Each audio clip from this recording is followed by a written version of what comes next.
الندم اللي بيجي بعد كل موقف وازاي تتعامل معاه.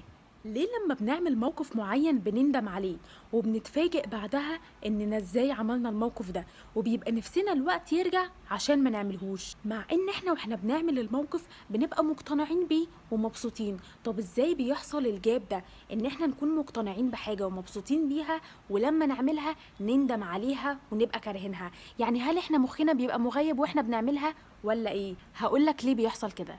لان انت لما بتيجي تعمل موقف معين، انت في البداية بيبقى نفسك انك تعمله وحابب انك تعمله، فبتهيأ لمخك انك نفسك تعمل الموقف ده، بس عمرك ما هتعمله وبتسيب الفكرة خالص. تاني يوم بقى مخك بيبدأ ياخد على الفكرة واحدة واحدة، فبتبدأ تستوعبها واحدة واحدة من غير ما تحس.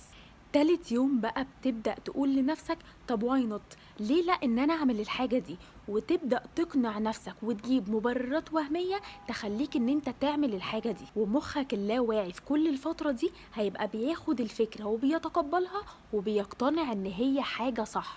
رابع يوم بقى انت بتعمل الحاجة دي وانت مقتنع ومخك مقتنع ان انت عملت حاجة صح. بعدها بقى بتيجي مرحلة الندم على كل اللي فات، لان انت خلاص عملت كل اللي انت عايزه، فمخك بيرجع لطبيعته فبيتصدم من كل اللي انت عملته. عشان كده لما تلاقي الشخص اللي قدامك عمل حاجة غريبة ما تقولش ايه ده، هو ازاي عمل كده، ازاي يعمل الغلطة دي، هو مخه كان فين؟ لا، على فكرة هو ما راحش عمل كده مرة واحدة، هو في مراحل كتير هو مر بيها وعوامل كتير اديته ان هو يعمل كده، انت ما تعرفش عنها حاجة. وده اللي بيحصل بالظبط لما بنيجي نعمل حاجة غلط وبعد كده بنندم عليها. عشان كده لو في فكرة في دماغك انت عايز تعملها والحاجة دي غلط، ابعد تماما عن ان انت تفكر فيها كتير، عشان مخك بيقتنع بيها بمجرد انك تفكر فيها وتديله اشارة ان انت عايز تعملها. لان مخك اللاواعي بيصدق اي حاجة انت بتقنعه بيها وبيصدق ان هي حاجة صح ان هي تتعمل. وعشان كده عقلك مش بيبقى شغال ان هو يوجهك ان الحاجة دي غلط